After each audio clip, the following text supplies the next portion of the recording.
नमस्कार।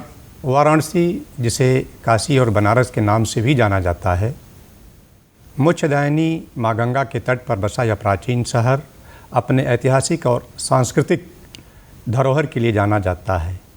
विंध्य क्षेत्र में विंध्य पर्वत पर गंगा के किनारे बसी माँ विंध्यवासिनी 51 शक्तिपीठों में से एक है। वाराणसी और विंध्य क्षेत्र की पुरातात्विक विरासत पर चर्चा करने के लिए आज हमारे साथ हैं वाराणसी परिक्षेत्र के क्षेत्रीय पुरातत्व अधिकारी डॉक्टर सुभाष चंद्र यादव। यादव जी, आपका स्टूडियो में बहुत बहुत स्वागत है। जी नमस्कार, बहुत बहुत आभार। तो आपके क्षेत्र में कौन कौन से जनपद आते हैं? क्षेत्रीय पुरातत्व इकाई वाराणसी, जो कि उत्तर प्रदेश राज्य पुरातत्व विभाग का एक क्षेत्रीय कार्यालय है, इस क्षेत्र के अंतर्गत वाराणसी मंडल और विंध्याचल मंडल के कुल 7 जिले आते हैं। इसके अतिरिक्त कुछ और भी मंडलों के जनपद हैं, लेकिन मूलतः वाराणसी जनपद, गाजीपुर, चंदौली और जौनपुर जो वाराणसी मंडल में है, और विंध्याचल मंडल में सोनभद्र, मिर्ज़ापुर और संत रविदास नगर, ये हमारा कार्य क्षेत्र है। सुभाष जी, विंध्य क्षेत्र में कौन कौन से पुरातात्विक स्थल है और उनका क्या महत्व है? विंध्य क्षेत्र अगर हम देखें तो मानवीय संस्कृति के उद्भव से लेकर अब तक की सांस्कृतिक विरासतों के लिए बहुत ही महत्वपूर्ण है। मानव प्रगति का इतिहास जहाँ से शुरू होता है, तो विंध्य क्षेत्र में बहने वाली एक नदी है बेलन। बेलन की उपत्यका में पूरा प्रागैतिहासिक काल से लेकर के और अब तक की सांस्कृतिक विरासत अनवरत वहाँ पे चल रही है। वहाँ पे सांस्कृतिक और पुरातात्विक स्थल हैं। आप के माध्यम से मैं ये बताना चाहता हूँ कि सोनभद्र, जो कि पहले मिर्ज़ापुर का ही पार्ट हुआ करता था, और ये सोनभद्र मिर्ज़ापुर में लगभग 300 से अधिक चित्रित रॉक शेल्टर्स खोजे जा चुके हैं। इसके अतिरिक्त बेलन नदी घाटी में प्रागैतिहासिक मानव के अवशेष, लौह प्रौद्योगिकी के अवशेष, तो एक तरह से प्रागैतिहासिक काल से लेके आज तक के अनेक पुरातात्विक स्थल वहाँ पे मौजूद हैं। अनेक ऐतिहासिक मंदिर मौजूद हैं, 300 से अधिक रॉक शेल्टर्स मौजूद हैं। तो ऐसे देखें तो हम अपनी प्रागैतिहासिक काल से लेकर अब तक की विरासतों को संजोए हुए विंध्याचल मंडल एक बहुत ही खूबसूरत जगह है। और इसके बाद हम आपसे चर्चा करेंगे वाराणसी परिक्षेत्र में कौन कौन से पुरातात्विक स्थल हैं और उनका क्या महत्व है। वाराणसी परिक्षेत्र, जैसा हम सभी जानते हैं कि वाराणसी जो काशी जनपद की राजधानी रही है, जिसे कालांतर में बनारस के भी नाम से जाना जाता है, तो वाराणसी जो जनपद है, अब ये वाराणसी मंडल के अंतर्गत जितने जनपद हैं, गाजीपुर, जौनपुर, चंदौली, इन सारे क्षेत्रों में जो अब तक पुरातात्विक अनुसंधान हुए हैं, लगभग 1000 के आसपास पुरातात्विक स्थल और स्मारक खोजे गए हैं, जिसमें लगभग 2 दर्जन से अधिक पुरातात्विक स्थलों का उत्खनन हुआ है। अब अगर वाराणसी जनपद में आज की तिथि में आप महत्वपूर्ण पुरास्थलों की बात करें, तो हम सबसे पहले चलेंगे राजघाट, जो गंगा नदी के तट पे है और काशी राज्य की राजधानी के रूप में जाना जाता है। इसके अतिरिक्त सारनाथ है, फिर कोटवा है, तिलमापुर है, आशापुर है, अकथा है।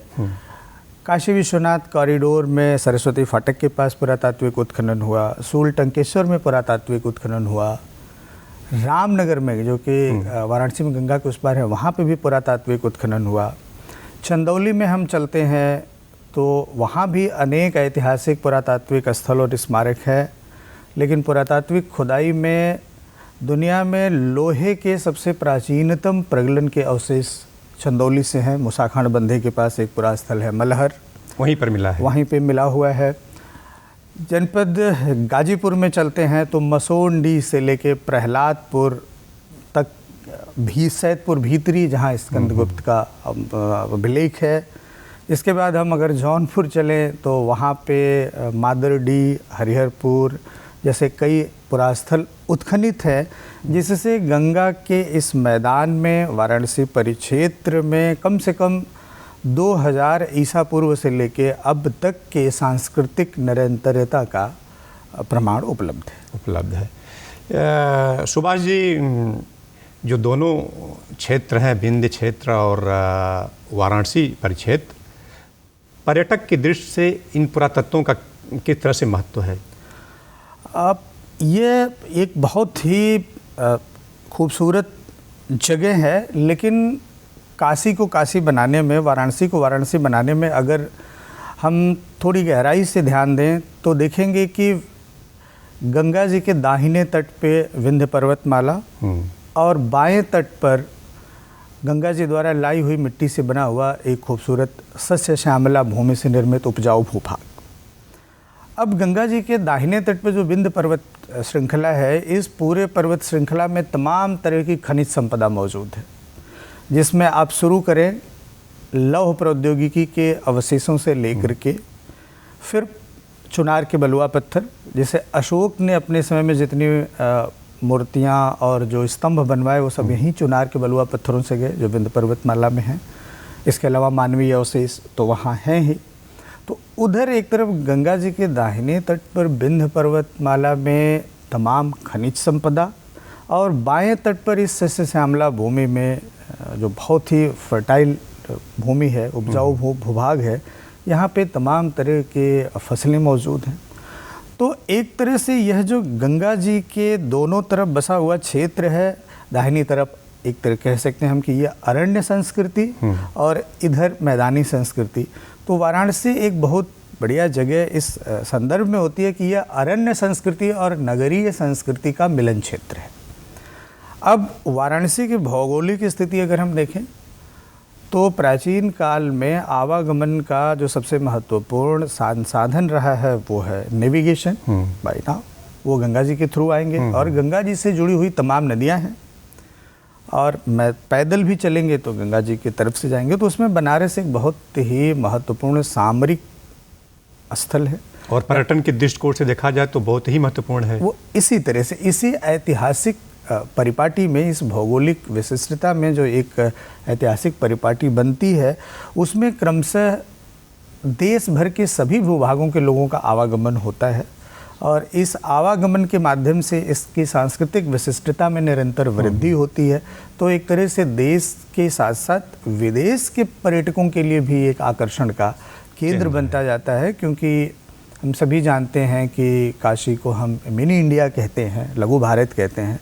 तो अगर किसी को लघु भारत देखना है तो उसको पूरा भारत घूमने के बजाय अगर वो सिर्फ वाराणसी में आ जाए और बनारस में गंगा जी के किनारे एक राउंड लगा ले नाव में बैठ के, तो उसको पूरे भारत के न केवल सांस्कृतिक बल्कि जो हमारे ऐतिहासिक वास्तुकला है उससे लेके मूर्तिकला, उसके धार्मिक संस्कार, इन सभी के दर्शन हो जाएंगे। ये देखने को भी मिलता है अक्सर जो पर्यटक आते हैं तो वो घाटों के किनारे ही वो ठहरते हैं और वहीं से वो गंगा को भी देखते हैं। बिल्कुल।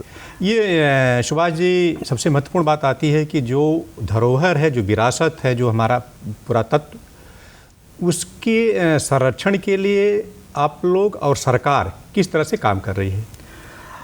इसमें सरकार तो जितने भी हमारे पुरातात्विक महत्व के स्थल हैं और स्मारक हैं, स्मारकों को तो हम कोशिश करते हैं कि सरकार द्वारा और तमाम जो एनजीओ हैं उनके माध्यम से उनकी प्राचीनता को, उनके मूल स्वरूप को बरकरार रखते हुए हम उनको संरक्षित करें और आने वाली पीढ़ियों को और पर्यटकों को ये बता सकें कि ये हमारी प्राचीन विरासत है। लेकिन बहुत सी ऐसी चीज़ें होती हैं जिनको हम, जो ज़मीन के नीचे धसी होती हैं, इनको हम ऊपर नहीं दिखा सकते। तो ऐसे में पुरातात्विक विधि से उनका उत्खनन किया जाता है और उस उत्खनन के परिणाम स्वरूप जो सामग्री निकलती है उस पर रिपोर्ट लिख के फिर अखबारों के माध्यम से, तमाम चीज़ों के माध्यम से हम आम जनता के साथ साथ विद्वानों के बीच में भी उसको ले जाते हैं और ये बताते हैं कि इस क्षेत्र की यह हमारी सांस्कृतिक विरासत है जिसके बारे में लोगों को जानना चाहिए और आने वाली पीढ़ी भी उससे सीखेगी। बिल्कुल। अब उसमें जैसे आप राजघाट पे चले जाएं तो सिर्फ आपको 17वीं 18वीं शताब्दी के कुछ स्मारक दिखाई देंगे, लेकिन जब पुरातात्विक उत्खनन हुआ तो वहाँ पे 1000 ईसा पूर्व के प्राचीनतम अवशेष मिले और वहाँ यह प्रमाणित हुआ कि यह जो काशी राज्य रहा है उसकी ये राजधानी रही है।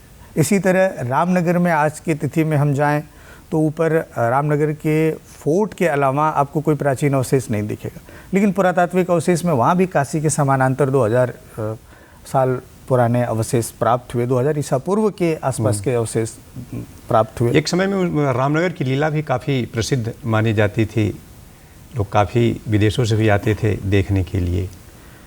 देखिए, काशी की रामलीला तो आज भी प्रसिद्ध है। अभी जल्दी ही 2 दिन पहले ही हम लोगों ने भरत मिलाप देखा।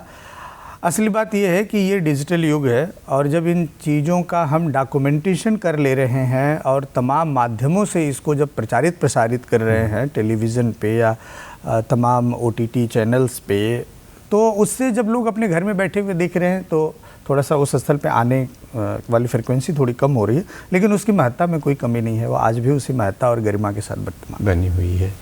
सुभाष जी, विंध्य क्षेत्र और जो वाराणसी परिक्षेत्र है, सांस्कृतिक दृष्टिकोण से कितना महत्वपूर्ण है? एक तरफ तो माँ विंध्यवासिनी है, गंगा किनारे बसी, और दूसरे तरफ एक तरह से कहा जाए कि शिव की नगरी बाबा विश्वनाथ, तो ये दोनों सांस्कृतिक दृष्टिकोण से कितना महत्वपूर्ण है? मुझे लगता है कि भारतवर्ष में वाराणसी और विंध्य मंडल को अगर जोड़ दें तो जो इनकी सांस्कृतिक और आध्यात्मिक महत्ता है वैसा मणिकांचन योग शायद भारतवर्ष में दूसरे कहीं नहीं मिलता है। इसको अगर हम थोड़ा सा ध्यान से देखें तो एक प्राकृतिक विरासत जनपद सोनभद्र में है सलखन फासिल पार्क, जो एक प्राकृतिक विरासत है और वो यह बताता है, उससे यह प्रमाणित होता है कि वहाँ लगभग 150 करोड़ वर्ष पहले कभी समुद्र वहाँ पे प्रवाहित होता था और समुद्र में रहने वाले जो कोरल्स हैं उन्हीं के वो फॉसिल्स हैं। अब इससे जुड़ी हुई एक मैथोलॉजी है कि उत्तर भारत से अगस्त्य ऋषि दक्षिण भारत जाते हैं और वहाँ पे भारतीय संस्कृति का प्रचार प्रसार करते हैं। तो एक तरह से अरण्य संस्कृति यानी प्राकृतिक संपदा का पूरी दुनिया में सबसे प्राचीनतम अवशेष, मानवीय संस्कृति की उत्पत्ति से लेकर के अब तक के क्रमागत अवशेष विंध्य पर्वत श्रृंखला में है और गंगा जी के इस पार जो मैदानी भाग है वहाँ कम से कम 4000 वर्ष पहले से लेकर के मानवीय संस्कृतियों के अवशेष प्रारंभ हो जाते हैं जो अब तक विद्यमान है। तो ये दोनों एक तरह से कहा जाए कि हमारे लिए दो काफ़ी महत्वपूर्ण है, चाहे वो सांस्कृतिक विरासत के रूप में देखा जाए या पर्यटन के दृष्टिकोण से। ठीक है सुभाष जी, आप स्टूडियो में आए और एक महत्वपूर्ण विषय पर हमारे दर्शक भाइयों को इतनी सी जानकारी देने और बातचीत करने के लिए आपका बहुत बहुत धन्यवाद। नमस्कार। बहुत बहुत धन्यवाद।